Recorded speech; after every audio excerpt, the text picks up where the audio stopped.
We're here with Mark Robinson. It was a good 2-1 win over Barnet. Can you talk me through the game? Yeah, started really well, Chris. We started on the front foot. We looked a real threat. We could have been 2 or 3 up early on.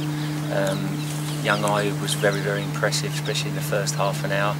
So we played really quickly, moved the ball really quickly, and we looked a real threat. And when we got the goal up, and then obviously we missed the penalty, which, you know, it happens.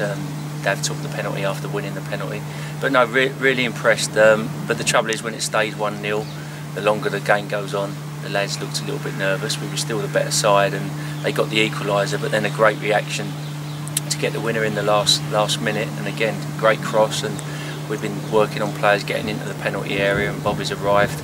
It was excellent the whole game at the far post, and got the winner. And I think that's 4 in 3 for Bobby now, so that's pleasing as well. Do you think it was a good response from the FA Youth Cup defeat? Yeah, definitely, because we've talked a lot about, you know, you've got to have foundations to work off, and with young players, you know, you talk about things like discipline and good shape off the ball and all this kind of stuff, and you feel like sometimes they're feeling it's dirty words, but you need that. You know, we want our players to be expressive, we want them to be exciting, but you have to have that foundation. And a lot of it stems from communication, and today they showed that. They communicated well through the units, so, you know, they very rarely threatened us. And you have to have that foundation to work off, and when you get that right, then you can be exciting and have good movement and look a threat. So that was the most pleasing thing, because that's what cost us against Gillingham fundamentally. Although we didn't play particularly well on the night, what really cost us was lack of communication and organisation, and you just have to have that.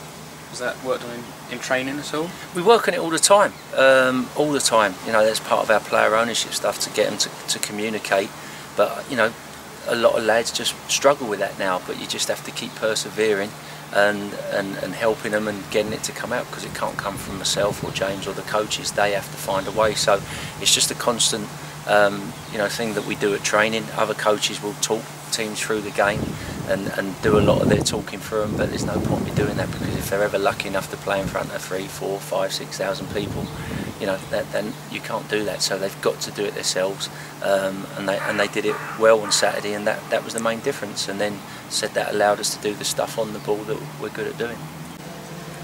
Do you think there's been an improvement in the mentality of the squad? Yeah, definitely. I mean, you know, we've as an academy always work on the culture and what it is to play for Wimbledon, and I don't think we lost that, but because we've been doing the work on a lot of other things. But I said to them before the game, you know, they don't play for the biggest club in the country. We all know that, but they play for the greatest story in football. And I said that to them before the game. You know, they wake up in the morning and they need to remember that. Not just these boys. All our academy boys need to realise that they play for the greatest story in football, in my opinion. So when they wake up, they should be proud, and they should show that hunger to learn and perform in the way that we expect. And with that, you know, there are things that come with that. You know, playing for a club like that, there are certain things that come and certain things that we expect. And, you know, that's the sort of thing that we've been concentrating on a lot more, and we'll be concentrating on in the future. Thank you.